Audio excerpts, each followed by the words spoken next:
Hi everyone, and welcome back to AGS Stories. Today, I'm sharing a story that's as emotional as it is powerful. It's about resilience, family, and the tough choices we sometimes have to make to protect our peace. This post is inspired by real-life experiences, and it asks the question, what would you do if the people who were supposed to love you the most turned their back on you? Get ready, because this is a story of betrayal, redemption, and finding the family that truly matters. My name is Emily Parker, and I used to believe I had the perfect family. Growing up in a quiet suburb in Michigan, it was just me, Mom, and Dad in a modest ranch-style house. We didn't have much, but it didn't matter. Dad's warm laughter and Mom's soft humming as she prepared dinner filled every corner of our little home with love. Dad, Thomas Parker, was my hero. He started his own transportation business from scratch with just one rusty old truck. I'd watch him come home, covered in grease, his hands rough, but his smile soft, as he promised that one day his hard work would pay off. Mom, Linda, worked as a restaurant manager back then. She'd often complain about the long hours, saying, "Thomas, one day I just want to be home taking care of Emily." Dad would nod and promise her that day would come soon, and it did. When I was 9, Dad's business landed a major contract and our lives changed overnight.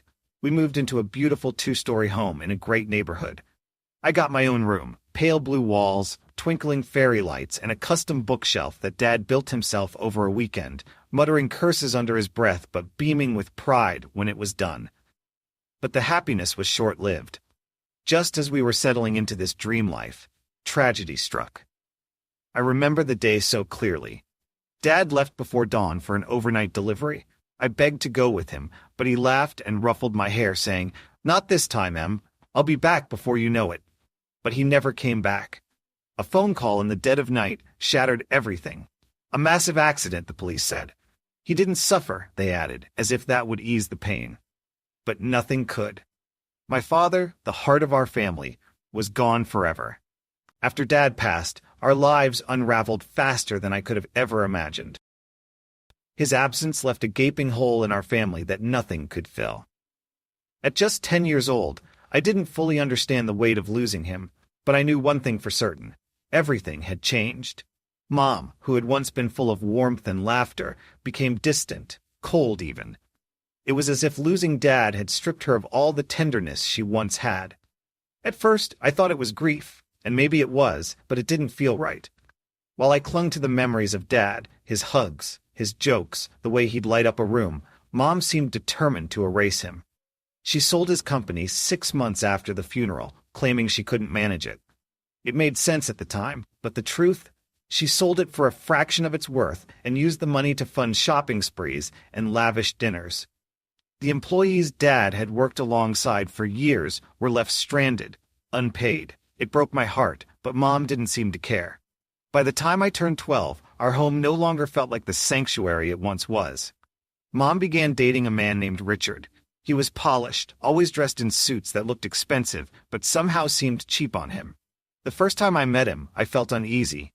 His smile didn't reach his eyes, and his handshake was too firm, almost aggressive. Still, Mom seemed infatuated. She brought him home one evening, announcing that they'd gotten married during a weekend trip. "Richard is your new father now, Emily," she said, her voice dripping with fake enthusiasm. I stood there, frozen, my chest tightening as I whispered, "I already have a father." Richard didn't like that. His eyes darkened, and he leaned in, his tone sharp. "Listen here, young lady. I'm the man of this house now. You'll show some respect." Respect? For a stranger who waltzed into my home and claimed it as his own? My stomach churned with anger, but I stayed silent, retreating to my room, the one safe space I had left. It didn't stay safe for long. Within weeks, Richard moved his entire family into our house. His mother, Gloria, his sister Janet, and Janet's 13-year-old daughter Madison took over like an invading army. They rearranged furniture, replaced photos of Dad with their own, and filled the house with their loud, overbearing presence. Gloria criticized everything, from the way Mom cooked, which wasn't often, to the way I existed. Janet treated Mom like her personal assistant, and Madison, she was a nightmare. One day, I came home from school to find Madison in my room, my sanctuary. She was sprawled out on my bed, her clothes and makeup scattered everywhere. "What are you doing in here?" I demanded, my voice trembling with anger. She looked up, smirking. "Aunt Linda said I could have this room. It's bigger, and I need space for my stuff." My heart sank. "This is my room. My dad built that bookshelf for me. You can't just—" "It's not your dad's house anymore," she interrupted, her voice dripping with mockery. "It's Richard's house. Get over it." Something in me snapped. I lunged at her, and we tumbled to the floor, a tangle of arms and legs. I was screaming, crying, fighting for the last piece of my father that I had left. Mom and Richard burst into the room, yanking us apart. "Emily!" Mom shrieked. "How dare you behave like this?" "She was in my room," I sobbed. "Not anymore," Richard said, his grip on my arm tightening. "Your father is gone, and this is my house now. You'll do as you're told." They locked me in the small guest room down the hall, stripping me of everything familiar. My books were tossed into boxes, my fairy lights ripped from the walls, and Dad's bookshelf thrown out with the trash. Through the thin walls, I could hear Madison laughing in my old room, her music blaring as if to taunt me. But the worst was yet to come. Late one night, I overheard voices from downstairs. Creeping to the top of the stairs, I stayed hidden in the shadows, listening. "She's becoming a problem," Richard was saying. "She doesn't fit in here. She disrupts our family harmony." "What do you suggest?" Mom's voice was calm, detached. "Adoption," Richard said bluntly. "She's still young enough to adjust to a new family. It would be better for everyone." My heart stopped. Adoption? They wanted to get rid of me? "I suppose that could work," Mom said, her tone thoughtful. "Madison's afraid of her, and honestly, Emily doesn't belong here anymore." Tears streamed down my face as I backed away from the stairs, retreating to my tiny room. I buried my face in my pillow, my mind racing. How could my own mother even consider giving me away? How could she choose these strangers over her own daughter? 2 months later, on my 13th birthday, my worst fear came true. Mom invited my Uncle Robert and Aunt Patricia over for dinner. It was the first time I'd seen them since Dad's funeral. I was so happy to see them, hoping they might take me away from the chaos. But as the evening went on, the truth came out.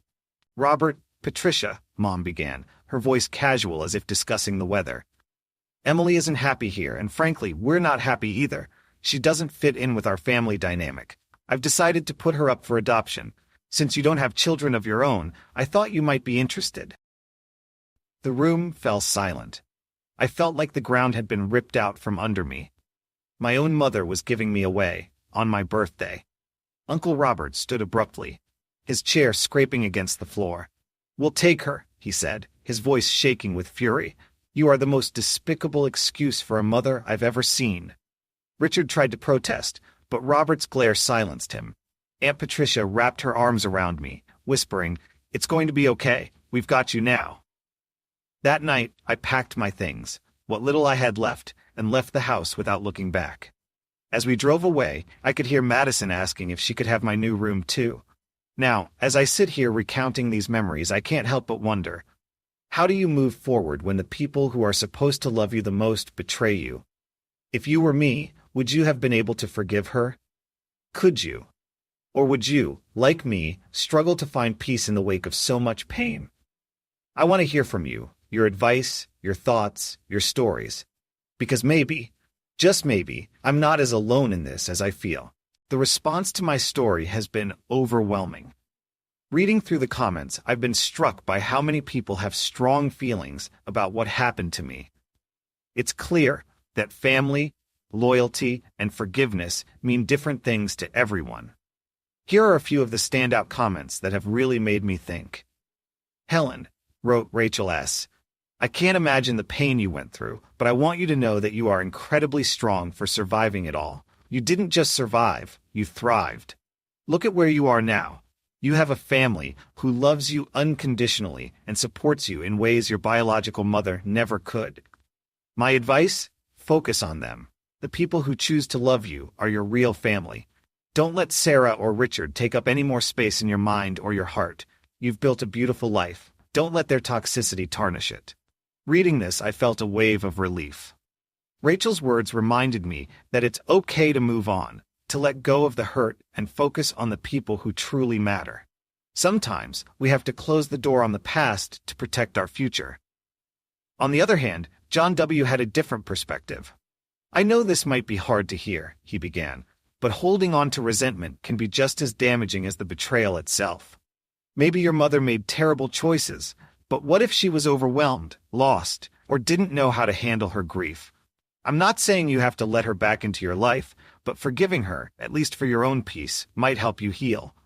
Forgiveness doesn't mean forgetting. It just means you're no longer letting her actions control your emotions." John's comment hit a nerve. Forgiveness after everything? It feels impossible. But maybe he's right. Maybe it's not about letting her off the hook, but about freeing myself from the bitterness that still lingers. Then there was Amanda R., who didn't hold back. "Your mom and Richard are horrible people, plain and simple, who throws their own child away for convenience. Sarah didn't just fail as a mother, she actively betrayed you. And Richard, don't even get me started. The way he treated you is beyond disgusting.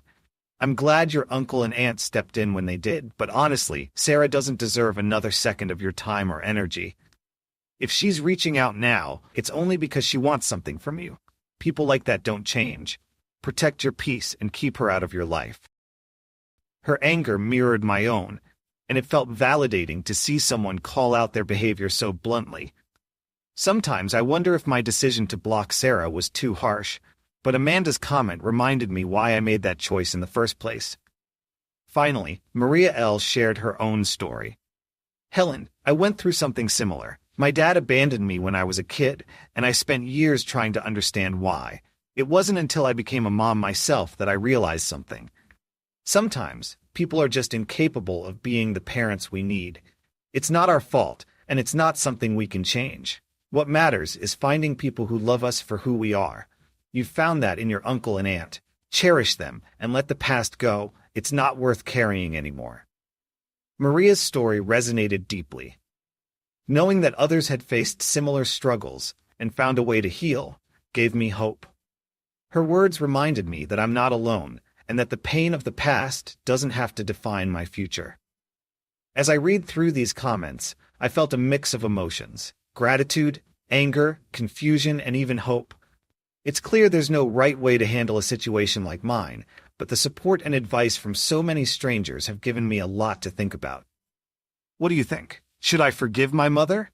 Or is it better to leave the past where it belongs? I'd love to hear your thoughts, especially if you've faced something similar. Maybe together, we can figure this out. After reading through all your thoughtful comments, I felt both comforted and conflicted. Your words validated my pain, but they also forced me to confront questions I'd been avoiding for years. Could I forgive my mother? Should I? Would forgiving her truly set me free, or was it just another way of letting her back into my life? Life has been good to me since Uncle Robert and Aunt Patricia took me in. They gave me everything I needed: love, support, stability. With them, I grew into the person I am today. But Sarah's message brought all the old wounds to the surface, and the hurt feels as fresh now as it did when she first told me I didn't belong. I thought I'd moved on, but maybe I never really let go. After blocking Sarah on Facebook, I felt a momentary sense of relief, but it didn't last. Her voice, her audacity, lingered in my head. I couldn't stop replaying her words. "You need to let us in. We're family." Family? Was that what she thought we were? A family doesn't abandon their child for convenience. A family doesn't betray you on your birthday. I decided to confide in Aunt Patricia. I told her about Sarah's message, the memories it stirred up, and my struggle to find peace. She listened quietly, her face a mixture of sadness and resolve. "Honey," she said, placing a hand on mine, "I wish I could take away all the pain she caused you. But here's the thing. Forgiveness isn't for her. It's for you. It's about letting go of the anger that still holds you back. That doesn't mean you have to let her into your life. Forgiveness can be private, something you do for your own sake." Her words stuck with me, but they didn't give me the clarity I hoped for. Letting go sounded simple, but how do you let go of something that shaped so much of who you are? That night, I found myself revisiting old memories. The little girl I once was, small, scared, and desperately clinging to the love of a mother who didn't want her, came rushing back. I remembered overhearing Richard's cruel suggestion to send me away, and the cold, calculated way Sarah agreed. I remembered packing my things on my birthday, leaving the only home I'd ever known, and watching my mother wave me off without so much as a goodbye.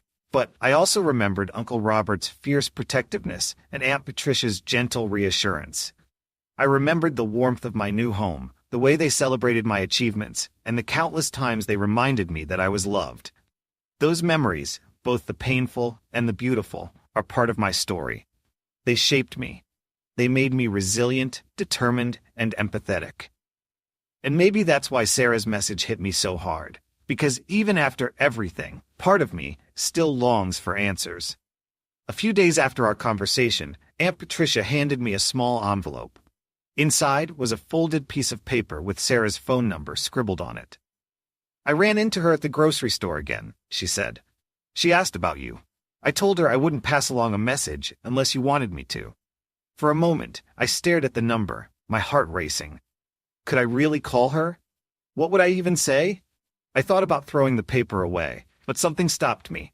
Maybe it was curiosity. Maybe it was the part of me that still hoped for closure. That evening, I sat in my room with the paper in one hand and my phone in the other. Taking a deep breath, I dialed the number. "Hello?" Her voice was hesitant, as though she didn't recognize the number. "Sarah, it's Emily," I said, my voice trembling. There was a pause, followed by a sharp intake of breath. "Emily," she said softly, "I've missed you so much." I ignored the lump in my throat. "Why now, Sarah? Why reach out after all these years?" Her voice wavered as she launched into an explanation about regret, bad decisions, and how much she wished she could go back and change things. But the more she spoke, the less sincere she sounded.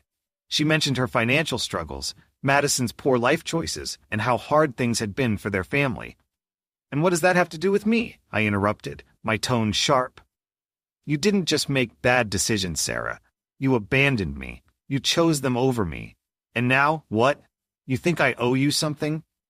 "No," she protested, but her voice lacked conviction.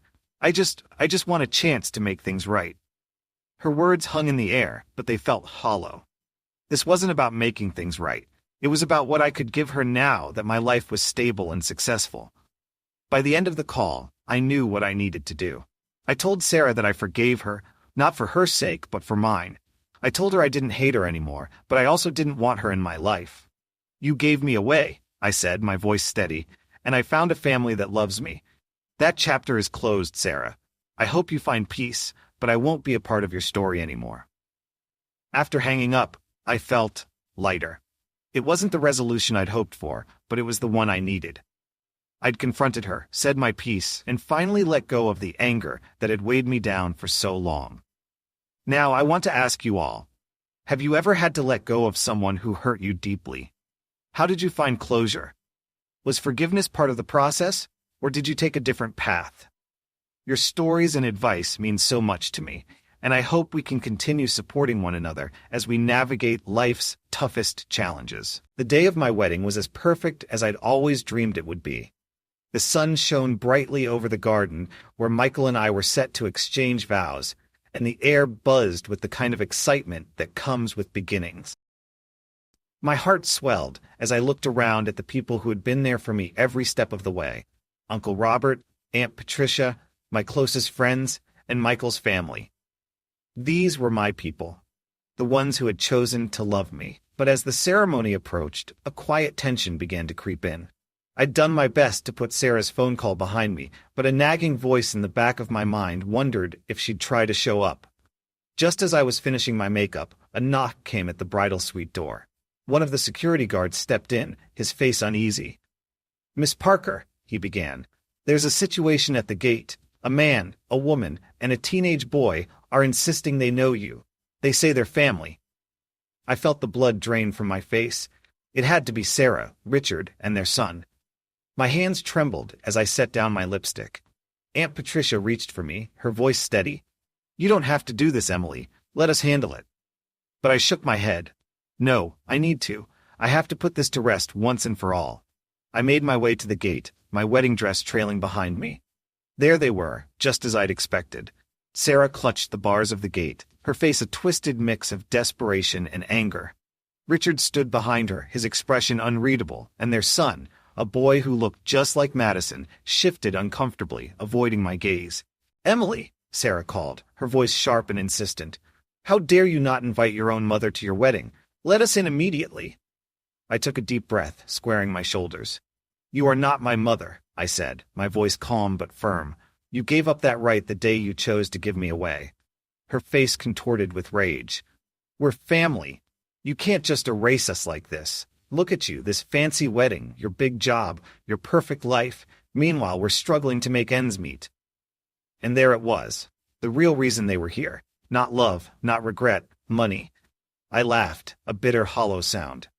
"You didn't come here for me. You came here because you want something. You always want something. But let me make this clear. My family is inside that house. The people who raised me, supported me, and loved me unconditionally. You don't belong here."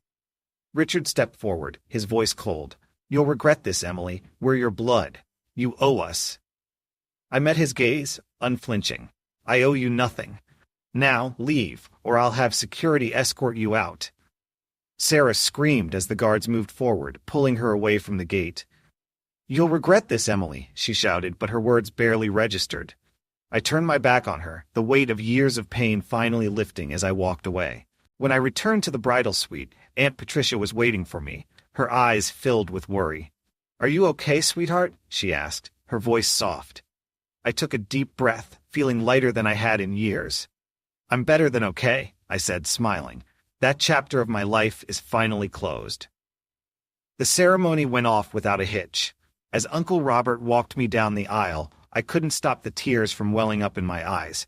This was the man who had taught me how to drive, stayed up late helping me with college applications, and cheered the loudest at every debate competition. He was my father in every way that mattered, and I couldn't have been prouder to have him by my side. When I reached the altar, Michael's eyes met mine, and I felt an overwhelming sense of peace.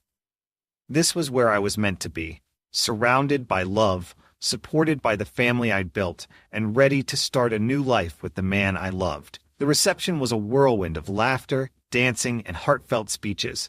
Uncle Robert's toast had everyone in tears, and Aunt Patricia's dance with Michael left me grinning from ear to ear. For the first time in as long as I could remember, I felt truly free. As the night wound down, Michael and I stole a quiet moment together, watching our guests from the edge of the dance floor. "You okay?" he asked, his hand gently brushing mine. I nodded, my smile soft but sure. "I'm more than okay. I'm happy, truly happy. 6 months have passed since the wedding, and life has settled into a beautiful new normal." Michael and I just returned from our honeymoon in Greece, and every Sunday we have dinner with Uncle Robert and Aunt Patricia. Sometimes people ask me about my real parents, and I tell them the truth. My real parents are the ones who chose me, the ones who loved me unconditionally and gave me the strength to build the life I have now. As for Sarah and her family, I haven't heard from them since the wedding, and honestly, I don't care. That part of my life is over. My story isn't about abandonment or betrayal. It's about resilience, love, and the family we choose for ourselves. Every morning, I wake up next to a man who loves me completely, and every evening, I go to sleep knowing I'm surrounded by people who truly care. This is the life I've built, and it's more than I ever could have dreamed. As I reflect on everything that's happened, I've come to realize that life isn't about the cards we're dealt. It's about how we choose to play them. My story isn't unique. So many people have faced rejection, betrayal, or abandonment by those who were supposed to love them the most. But here's the truth. Pain doesn't have to define us. What matters is how we rise above it, how we find our strength, and how we embrace the people who truly care. For me, the biggest lesson was understanding that family isn't always about blood. It's about love, support, and the people who show up for you when you need them most. Uncle Robert and Aunt Patricia didn't have to take me in, but they did, with open arms and open hearts. They taught me that true family is a choice, not an obligation. They gave me the foundation to grow into the person I am today, and for that, I'll always be grateful. Another important lesson I learned is that forgiveness is more about setting yourself free than letting someone else off the hook. For years, I carried the weight of my anger towards Sarah. It was heavy, exhausting, and suffocating. But when I finally confronted her, I realized that forgiveness didn't mean reconciliation. It didn't mean welcoming her back into my life.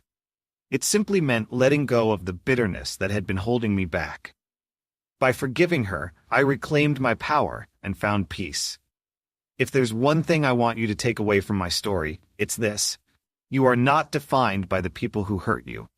You are not their mistakes, their failures, or their choices. You are your own person, and you have the strength to create a life full of love and happiness, even if it means leaving certain people or relationships behind. It's okay to set boundaries. It's okay to protect your peace, and it's okay to choose your own version of family. I also learned the importance of gratitude. It's so easy to focus on what we've lost, but we should never forget to appreciate what we have. Every moment I spend with my husband, Michael, and my parents, Robert and Patricia, is a gift. They've taught me what unconditional love looks like, and I'll never take that for granted. To everyone who's been following my journey, thank you. Your comments, advice, and shared experiences have meant more to me than I can put into words. They reminded me that I'm not alone, and neither are you. If you're going through something similar, know that there's hope. There's light on the other side of the darkness, and you have the strength to find it. I want to hear your thoughts. What does family mean to you? Have you ever had to let go of someone who hurt you deeply? How did you find peace? Share your stories in the comments. I'd love to read them. And if this story resonated with you, please take a moment to like this video, share it with someone who might need to hear it, and subscribe to AGS Stories. We're building a community where everyone's voice matters, where we can learn from one another, and where every story, no matter how painful, has the power to inspire. Thank you for being a part of my journey. Let's continue this conversation and keep sharing stories that remind us of the resilience of the human spirit. Together, we can create a space where healing, hope, and connection thrive. See you in the next story.